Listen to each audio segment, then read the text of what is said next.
Hello అండి అందరికీ welcome to Padmaprasad vlogs. Lunch బాక్స్లోకి ఈజీగా క్విక్గా కమ్మగా ఉండేటట్టు సాంబార్ అన్నం ఇలా చేసి పెట్టండి. పిల్లలు పెద్దలు అందరూ చాలా ఇష్టంగా తింటారు. మనకు కూడా ఎక్కువ ప్రాసెస్ అవసరం లేదండి, చాలా క్విక్గా అయిపోతుంది. ఎలా చేసుకోవాలో చూసేద్దామా. ఒక కప్పు బియ్యం తీసుకున్నాను. ఒక కప్పు బియ్యానికి నేను 3/4 కప్పు కందిపప్పు వేస్తున్నాను. ఇలా వేయడం వల్ల కరెక్ట్ క్వాంటిటీకి థిక్నెస్ వస్తుందండి. మీకు నచ్చకపోతే కొంచెం పప్పును కూడా తగ్గించవచ్చు. ఇప్పుడు పప్పు బియ్యాన్ని 4-5 సార్లు నీట్గా వాష్ చేసుకుందాం. చూడండి, నీట్గా వాష్ చేసేసుకున్నాం కదా పప్పు బియ్యాన్ని.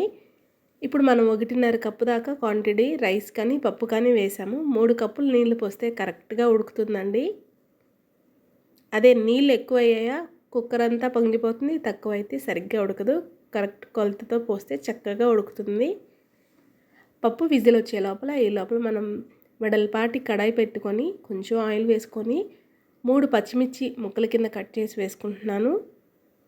ఒక చిన్న సైజు ఉల్లిపాయని చీలికల కింద కట్ చేసి ఉల్లిపాయ చీలికలు కూడా వేసుకుంటున్నాను. జస్ట్ ఉల్లిపాయ పచ్చిమిర్చి కొంచెం వేగాక ఒక మీడియం సైజ్ టమాటాని చీలికల కింద కట్ చేసి వాటిని కూడా వేసుకుంటున్నాను. ఆయిల్లో 2 నిమిషాలు మగ్గపెట్టుకుంటే సరిపోతుందండి, ఎక్కువసేపు అవసరం లేదు. ఎలా అంటే టమాటా పైన ఉన్న తోలు సపరేట్ అయితే సరిపోతుంది. చూడండి, చక్కగా వేగాయి కదా. ఒక్కసారి కలిపేసుకుందాం మళ్ళా. ఇప్పుడు దీంట్లోనే మన స్పైసెస్ అన్నీ కూడా వేసేసుకుందాం. 1/2 టీ స్పూన్ దాకా పసుపు, రుచికి సరిపడా ఉప్పు, అలాగే మీ స్పైసీకి తగ్గట్టు కారం. నేను ఒక 3/4 స్పూన్ దాకా వేస్తున్నాను, ఎందుకంటే దీంట్లో మనం ఇంకా సాంబార్ పొడి వేస్తాము. పచ్చిమిర్చి ఆల్రెడీ వేసాం కాబట్టి. ఇప్పుడు మనం వేసిన స్పైసెస్ అన్నీ కూడా ఆయిల్లో ఒక 2 నిమిషాలు ఫ్రై చేసుకుందాం. చూడండి, ఫ్రై అయ్యాయి కదా. ఇప్పుడు దీంట్లోనే ఒక చిన్న నిమ్మకాయ సైజ్ అంత చింతపండుని గుజ్జు తీసి పక్కన పెట్టేసుకున్నాను. ఇప్పుడు దీంట్లో చింతపండు గుజ్జును కూడా పోసేసుకుందాం. నీళ్ళని అడ్జస్ట్ చేసుకొని 2 పొంగులు వచ్చేదాకా మరగపెట్టుకుందాం.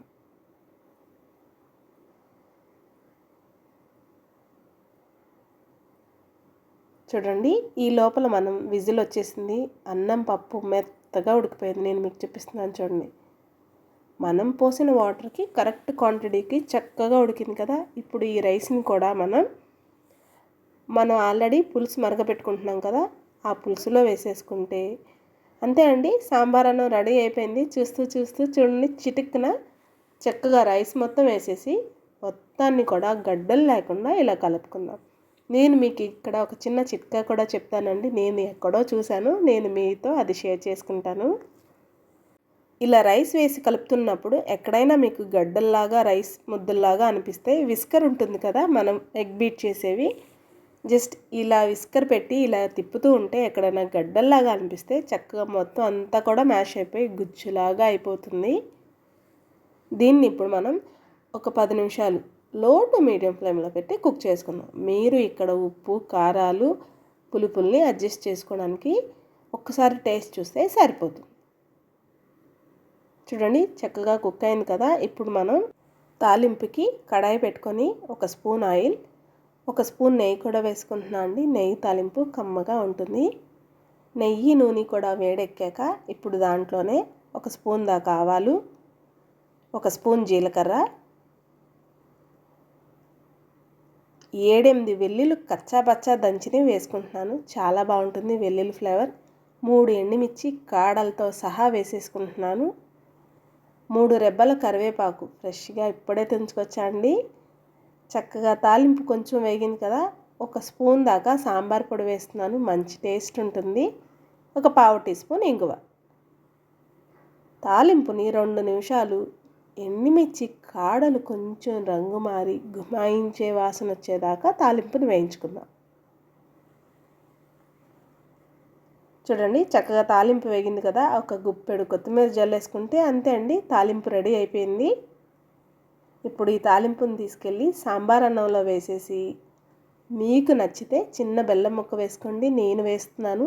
నేను పులుపు వేసే వీటిలో ప్రతి దాంట్లో కూడా బెల్లం ఇంగువ వేస్తూ ఉంటాను అండి. టేస్ట్ చాలా బాగుంటుంది, ఒకసారి ట్రై చేయండి. కమ్మని సాంబార్ అన్నం రెడీ. చాలా క్విక్గా, అస్సలు హడావిడి ఉండదండి. కూరగాయ ముక్కలతో పనే లేకుండా చూసారా, ఉల్లిపాయ టమాటా పచ్చిమిర్చితో కమ్మని సాంబార్ అన్నం.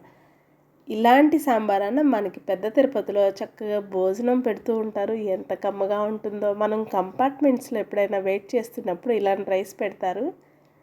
ఆ టేస్ట్ యాజ్ ఇట్ ఈజ్ వస్తుందండి. కొంచెం కొత్తిమీర జల్లేసి సర్వ్ చేసేసుకుందామా. వేడివేడిగా నేను సాంబార్ అన్నానికి కాంబినేషన్ కింద వంకాయ ఫ్రై చేశానండి. ఈ రెండింటి కాంబినేషన్ ఎక్సలెంట్ అండి, చాలా బాగుంటుంది. వీడియో మన ఛానల్లో నేను ఆల్రెడీ పోస్ట్ చేశాను. ఎవరికైనా కావాలంటే ఒకసారి వెళ్ళి చూడండి. నచ్చిందండి మీకు ఈ వీడియో అయితే లైక్ చేయండి, మన ఛానల్ని సబ్స్క్రైబ్ చేసుకోండి. నేను మరిన్ని కొత్త వీడియోస్తో మీ ముందుకు వస్తూ ఉంటాను. అలాగే మీరు ట్రై చేస్తే ఎలా వచ్చిందో కామెంట్ చేయడం అస్సలు మర్చిపోవద్దు.